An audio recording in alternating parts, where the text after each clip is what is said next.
चलो, ये कौन सा और कहाँ पर है, उस प्रकार से मैं इसका। जी, छठे स्कंद का 16वां अध्याय है, चित्रकेतु का वैराग्य तथा संकर्षण देव के दर्शन। तो जो जीवात्मा को बुलाया है ना उन्होंने, कि वो चित्रकेतु का पुत्र जो मर गया, तो वो जीवात्मा बता रही है ये बात। ये कह रही है कि आप मेरे इस जन्म के माता पिता थे, मेरे तो पता नहीं कितने जन्म हो गए और पता नहीं कितने माता पिता हो गए। यह वो जीवात्मा कह रही है, तो उसी का अंश है ये।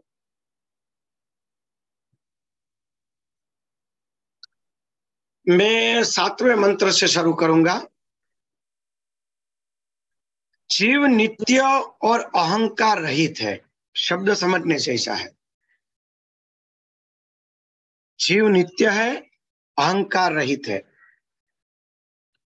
अहंकार का अर्थ क्या है? मैं अमुक व्यक्तित्व हूं। वो व्यक्तित्व रूपी अहंकार वो जीव में नहीं है। वो अहंकार केवल जीव धारण करता है अमुक समय के लिए।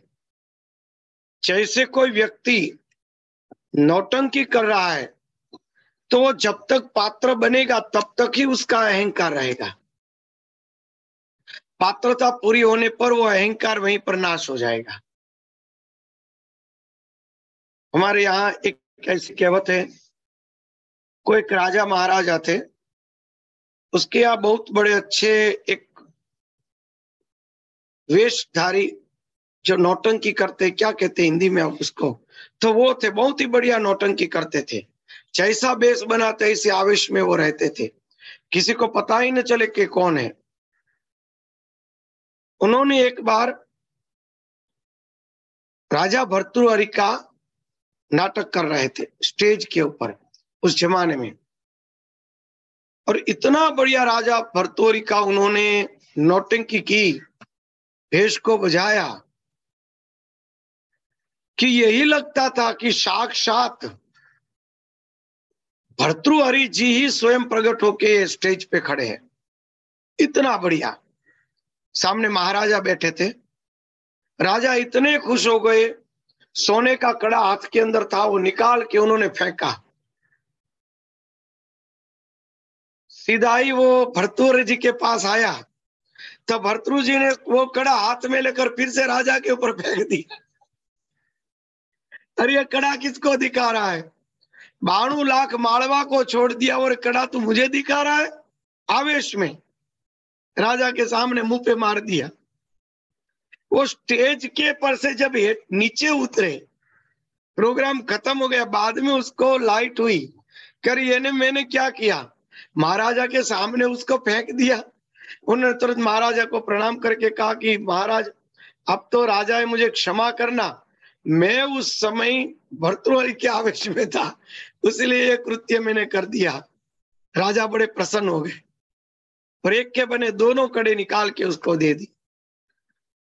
तो उसी प्रकार से जीव अपने आप को भूल जाता है कि मैं परमात्मा का अंश हूं, और वह खुद एकदम आवेश में अपने आप को, जो अहंकार उन्होंने धारण किया है, उस अहंकार को अपना मान के वह भटकता रहता है, कर्म करता रहता है। इसलिए कहा जीव नित्य है, वो परमात्मा का अंश है, अहंकार रहित है। मैं अमुक व्यक्ति हूं, पशु हूं, पक्षी हूं, मनुष्य हूं, देव हूं, ये कोई अहंकार जीव में नहीं है। बाद में लादे गए हैं, जीव में नहीं है। बाद में वो स्वीकार करता है। वह गर्भ में आकर जब तक जिसे शरीर में रहता है, तभी तक उस शरीर को अपना समझ लेता है। देखा, गर्भवास करने पर वह अहंकार धारण करता है, असल में अहंकार है नहीं। यह जीव नित्य, अविनाशी, सूक्ष्म, यानी कि जन्म आदि से रहित है। न जीव का जन्म है न मरण है। सबका आश्रय और स्वयं प्रकाश है, परमात्मा का स्वरूप है। इसमें स्वरूपतः जन्म मृत्यु आदि कुछ भी नहीं है। जन्म और मृत्यु जैसी कोई स्वरूप की स्थिति से देखो तो बना ही नहीं। न जन्म बना है न मृत्यु बना है।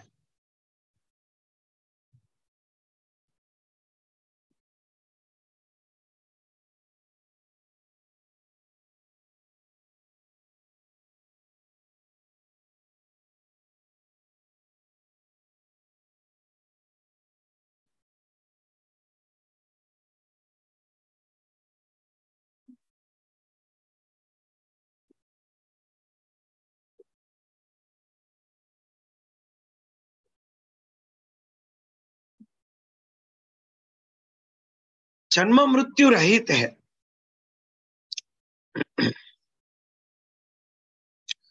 इसमें स्वरूपतः यानी उसके मूल स्वरूप का न जन्म होता है न मृत्यु होती है, फिर भी वह ईश्वर रूप होने के कारण अपनी माया के गुण से ही अपने आप को विश्व के रूप में प्रकट कर देता है। बहुत सोचने समझने जैसी बात है। स्वरूपतः तो न जन्म है न मृत्यु है, स्वयं ईश्वर रूप है और अपनी ही माया के गुणों के कारण वह अपने आप को विश्व के रूप में अभिव्यक्त करता है। यानी ये जो स्वरूप है यानी जीव का स्वरूप है वो दृष्टा है, और जो विश्व ने प्रकट किया वह विश्व दृश्य है। दृष्टा और दृश्य,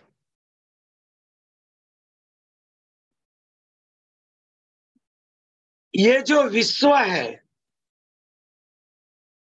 वह अपनी माया के गुणों से ही अपने आप को विश्व के रूप में प्रकट करता है। बहुत ही बढ़िया बात है, अपने आप को विश्व के रूप में प्रकट करता है, यानी कि वो खुद ही जगत बन रहा है। विश्वम दर्पण दृश्यमान नगरी तुल्यम निजांतर्गतम पश्यनात्मनि मायया बहिर्वो भूतम यथा निद्रया। जैसे नींद के अंदर सुषुप्ति में स्वप्न प्रकट होता है, वह स्वप्न में बनने वाले हर पदार्थ हम खुद ही है, हमारे सिवा कुछ और है ही नहीं।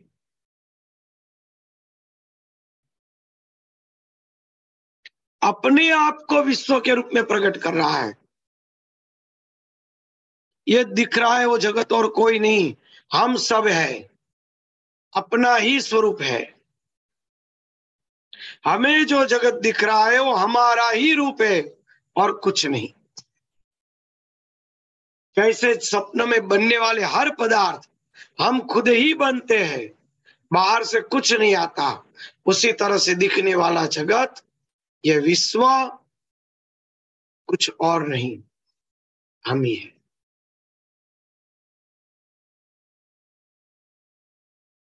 पर्दे के ऊपर फिल्म पड़ती है, फिल्म में दिखने वाले हर पदार्थ केवल प्रकाश के सिवा कुछ नहीं, प्रकाश का ही खेल है।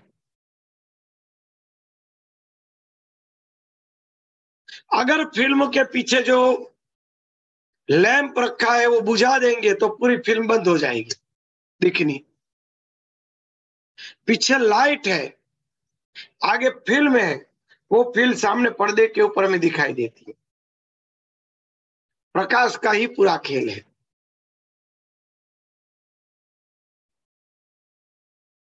अगर वो लैंप बंद कर दिया तो फिल्म दिखनी बंद हो जाएगी। सब प्रकाश का खेल है। इसीलिए अपने आप को ही ये जीवात्मा विश्व के रूप में अभिव्यक्त करता है। हम ही अपने आप को सृष्टि के रूप में अभिव्यक्त करते हैं, दूसरा कुछ है ही नहीं, दूसरा कुछ बना ही नहीं।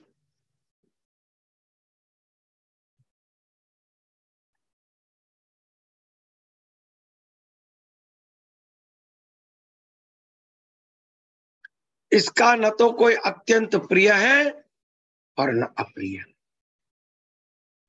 न अपना और न पराया, क्योंकि गुण दोष हित अहित रहित करने वाले मित्र और शत्रु आदि की भिन्न भिन्न बुद्धि वृत्तियां, यह अकेला ही साक्षी है। उन वृत्तियों का तो साक्षी अकेला ही है। बस भले रहा, कोई दिक्कत नहीं।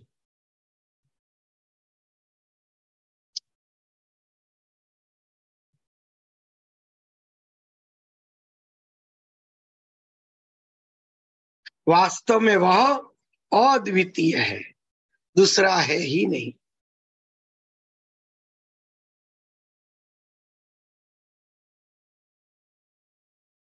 इसका न तो कोई अत्यंत प्रिय है न अत्यंत अप्रिय। चाहा तो बने ही नहीं, तो अप्रिय या प्रिय का कोई प्रश्न ही नहीं उठता है।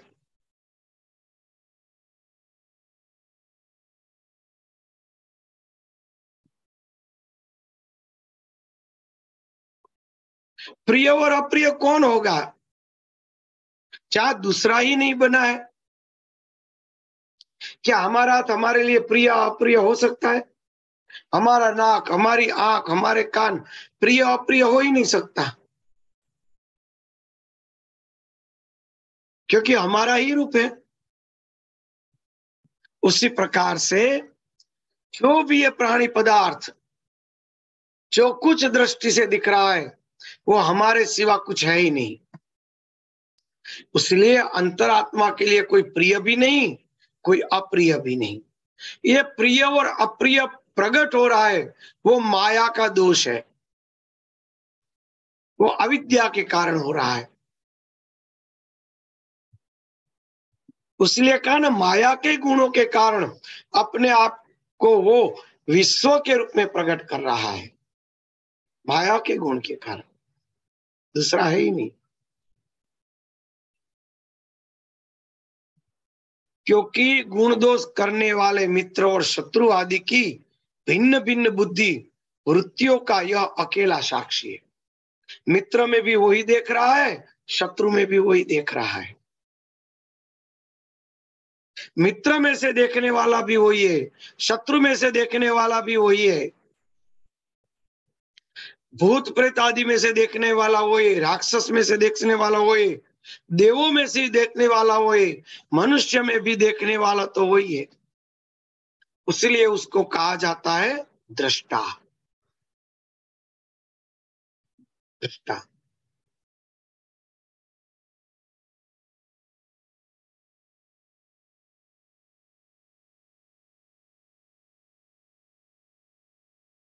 वह वास्तव में अद्वितीय है।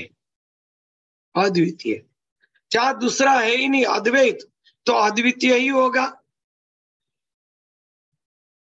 यह आत्मा कार्य कारण का साक्षी और स्वतंत्र है।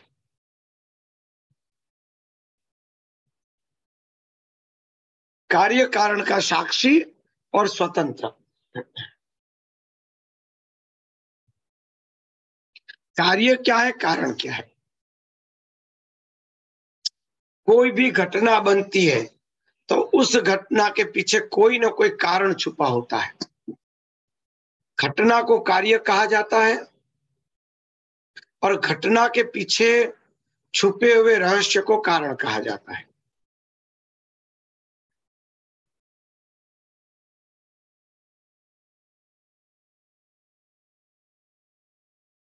हम ये गीतों में सत्संग कर रहे हैं, वो कार्य है। कारण क्या है कि भाई सत्संग की भावना, सद्भावना उसका कारण है। बिना कारण के कभी कोई कार्य नहीं हो सकता है। लैपटॉप चल रहा है क्योंकि इसमें बिजली है, बैटरी है, तो उसका कारण है बैटरी है। कार्य और कारण एक दूसरे से जुड़े हुए हैं। पहले दृष्टा को बताया गया, दृष्टा के बाद कारण, कारण और कार्य। देखने वाला होगा तभी तो कार्य और कारण होगा, और उनका वो साक्षी भी है और स्वतंत्र भी है। साक्षी भी है और उनसे स्वतंत्र भी है। उसको कार्य कारण से कुछ लेना देना नहीं। फिर भी वो कार्य कारण से इतना ओतप्रोत हो गया है कि वह उनको अपना मान लेता है, अपने आप को वो अपना मान लेता है। इसका उदाहरण देते हैं। अग्नि में डाला हुआ लोहे का गोला, वह खुद अग्नि जैसा हो जाएगा।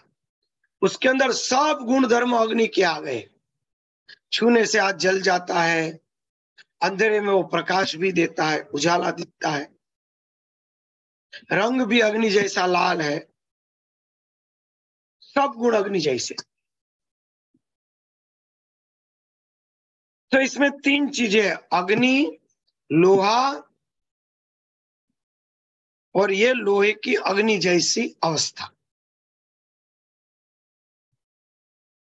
लोहा जो है वह जीव है, साक्षी है, दृष्टा है। लोहे को दृष्टा मान लो, अग्नि को कारण मान लो, और लोहा अग्नि जैसा दिखता है, वो कार्य है।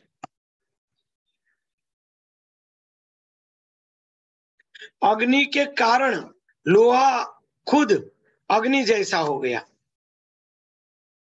तो ये है कार्य और कारण। पर फिर भी लोहा स्वतंत्र है, उसको अग्नि से कुछ लेना देना नहीं। अगर उसको अग्नि से लेना देना होता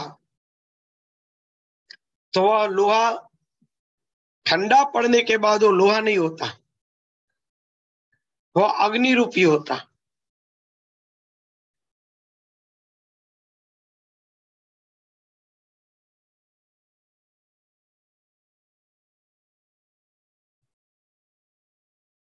इसलिए यह शरीर आदि के गुण दोष कर्म फलों को ग्रहण नहीं करता, सदा उदासीन भाव से स्थिर रहता है।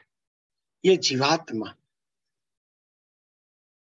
इन शरीर के गुण दोषों को वो नहीं स्वीकारता, या तो कर्म फल को वो नहीं स्वीकारता, वो सदा परे है। पर हम ये मान बैठते हैं मन और बुद्धि की अशुद्धता के कारण कि ये वह है, ये शरीर ही खुद में हूं, ये सुख दुख मेरे ही है। ये केवल स्वीकृति कर लेता है और उनके कारण वह दुख तो भुगतता है।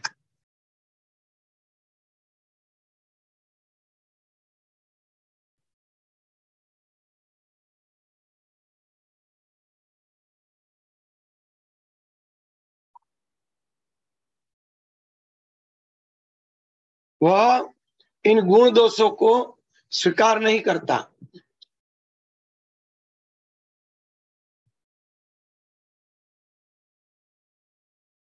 वो गुण दोषों को स्वीकार नहीं करता है। उसका एक उदाहरण दे रहा हूं मैं। माता के गर्भ के अंदर बालक जन्म लेता है, अपना शरीर बनाता है। जो बालक माता के शरीर में, बालक का शरीर की रचना हो रही है, वो कौन करता है? माता नहीं कर रही है। कौन कर रही है? अगर माता उस बालक के शरीर की रचना करती होती तो हर माता अपने बच्चे को श्रेष्ठ ही बनाती। बराबर है ना? तो हर माता अपने बच्चे को श्रेष्ठ ही बनाती, उत्तम ही बनाती। अपंग या मूर्ख या ऐसे बच्चे रोगिष्ट क्यों जन्म लेते? संभव ही नहीं है। तो उसका ये अर्थ हुआ कि जीवात्मा खुद अपने कर्म के अनुसार वह जन्म धारण करता है, खुद अपना ही रचयिता है।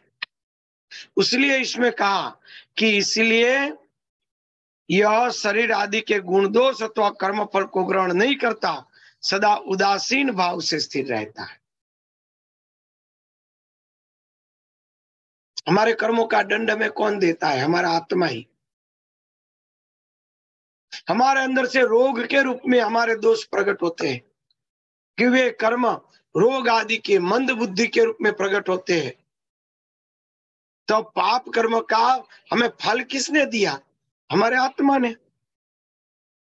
अंदर से ही उन्होंने रोगिष्ट बना दिया, अंदर से ही उन्होंने मूर्ख बना दिया। क्या करेंगे आप? अंदर से ही बुद्धि का नाश करके दे दिया, क्या करेंगे आप? वो कोई बाहर से तो लाते नहीं, खुद ही वो खुद का साक्षी है। वो ही उसको अपने कर्म का फल देने वाला है, भगवान और कहीं नहीं। वो हमारे अंदर ही बैठे हैं और वो ही हमारे कर्म फलों के दाता है। वो बाहर कोई नहीं, हमारे अंदर ही है। इसलिए हम क्या कहते हैं, चित्रगुप्त के चौपड़े के अंदर हमारा हिसाब रहता है। वो चित्र और गुप्त, जगत रूपी चित्र यानी दृश्य, और हमारे अंदर जो गुप्त बैठा है वो चित्रगुप्त। जगत को देखकर उसके कर्म बंधन करता है और वही कर्म लिखता है, वो चित्रगुप्त है।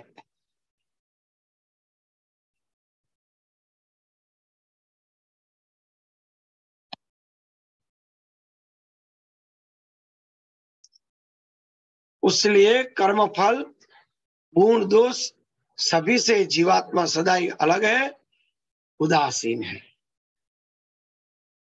इसमें किसी का प्रश्न है?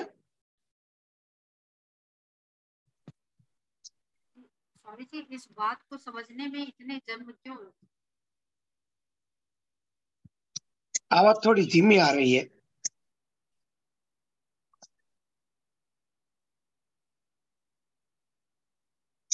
जी, इस बात को समझने में इतने समय, इतने जन्म क्यों लग जाते हैं स्वामी जी?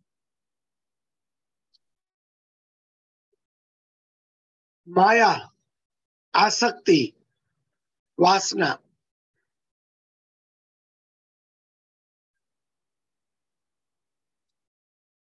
अविद्या का जो पड़ है ना, उसके कारण ये बनता है।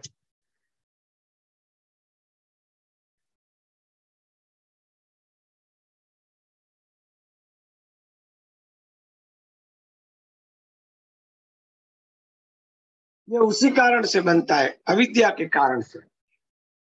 अविद्या के कारण हमारे अंतःकरण के अंदर एक पडल रहता है, ढका हुआ, और हमें सत्य को प्रकट नहीं करने देता। उसी कारण से ये हो रहा है। मैं अमुक व्यक्ति हूं, मैं पुरुष हूं, मैं स्त्री हूं, मैं इस ज्ञाति का हूं, ये संपत्ति मेरी है, ये फैक्ट्री मेरी है। यही सबसे बड़ी अज्ञानता है।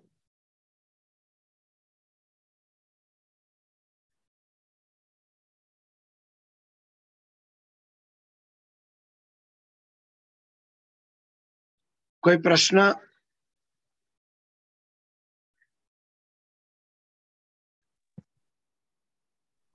स्वामी जी, उपाधियों को एक एक करके। हाँ बोलिए।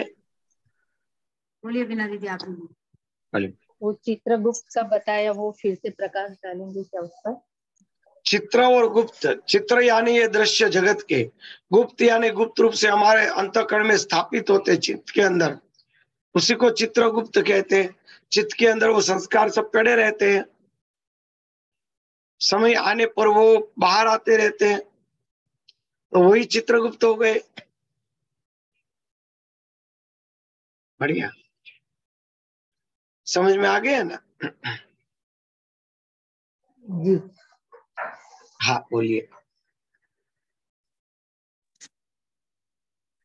तो ये एक एक करके इन अहंकार के कारण जो उपाधियां, बहुत सारी उपाधियां, उन उपाधियों को नष्ट करना है।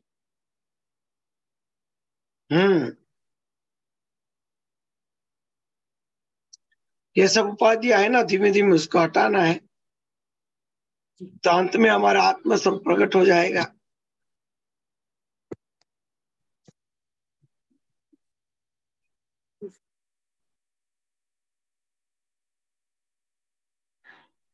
स्वामी जी, अपने मन में ये जो दृश्य का आपने बताया ना कि गुप्त मन पर भाव हो जाता है दर एक कार्य का या दृश्य का, वो कम हो, उसके लिए क्या करना चाहिए?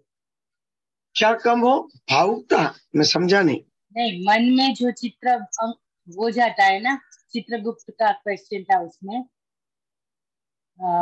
जो मन में अपने अंकित हो जाता है जो भी बात, वो अपने को सामने आता है, तो वो कम अंकित हो या ना हो, उसके लिए क्या करना चाहिए?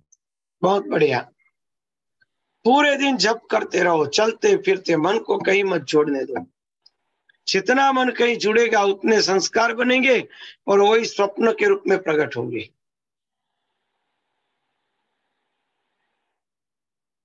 जी, बराबर है ना आपका जवाब? जी जी स्वामी जी। तो उसका मतलब ये हुआ ना, स्वप्न जो आते हैं वो अपने अंदर पड़े हुए संस्कार बाहर आ रहे हैं। हाँ। जी।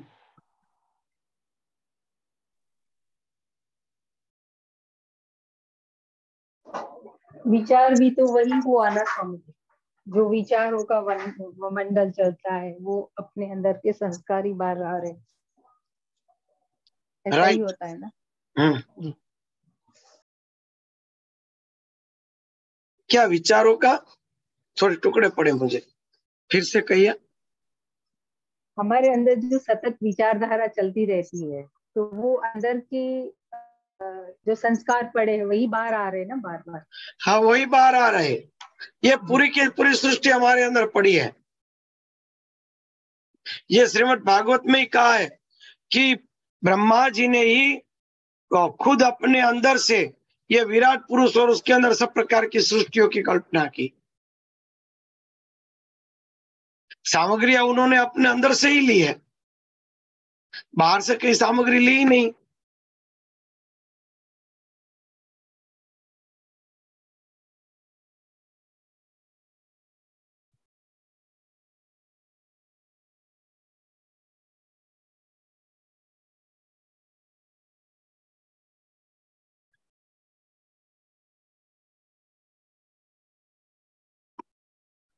चलो, हरिओम।